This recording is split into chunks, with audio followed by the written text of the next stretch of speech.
Morning! Welcome to my Reels or YouTube. Hindi ko alam kung saan ko yan.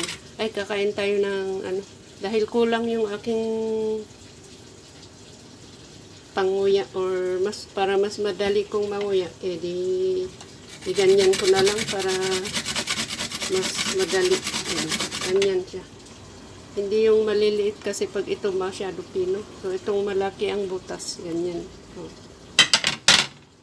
Pero mas maganda yung slice ito para hindi lumabas yung yung tubig niya.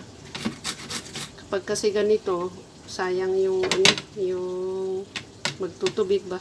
Kaya kailangan bigyan ng konti. Kaya sayang, mas maganda yung slice. Kaya lang yung ngipin ko hindi masyadong basta medyo mahirap makanguya. Kulang-kulang kasi kulang. So ayan. Ayan.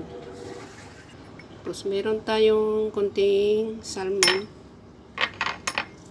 Ulam ito. Pero gawin kong palaman. Hindi ko inuulam to. Kasi matigas. Mas maganda yung may fat-fat na yung belly. Bandang belly. Tira kasi ng ulam. Crush lang ng konti. O teaspoon lang ang aking gamit para makontrol yung hindi kasi ako pala gamit ng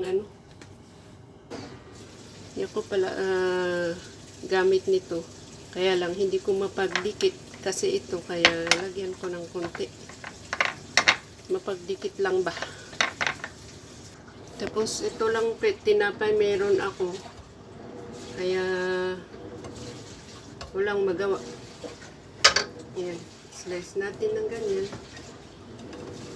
Gusto ko tanggalin ito, matamis kasi.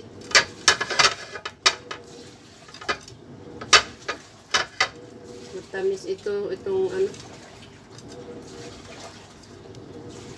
pagkain ko naman to, kaya okay lang kinakamay-kamay. Ayan.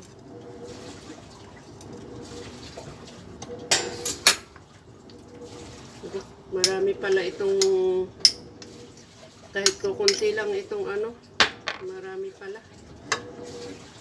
Ayan.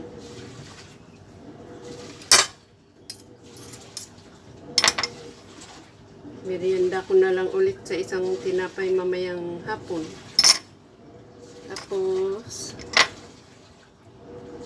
lagay ko na dito. Kikita ba? Yung aking pipino. Ayaw kong ihalo kasi magtubig-tubig itong pipino. Ayan. Marami pala itong isang maliit na pipino. Ganyan lang. Tapos kainin na. Oh.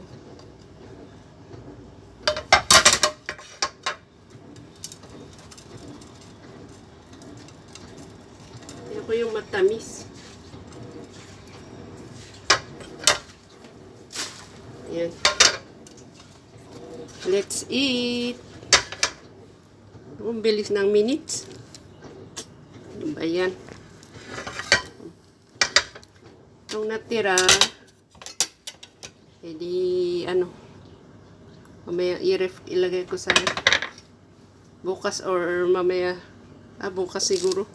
Pero mas masarap sana kung yung yung buns na tinapay o kaya yung plain. Ayan. Kahit na. Okay na to.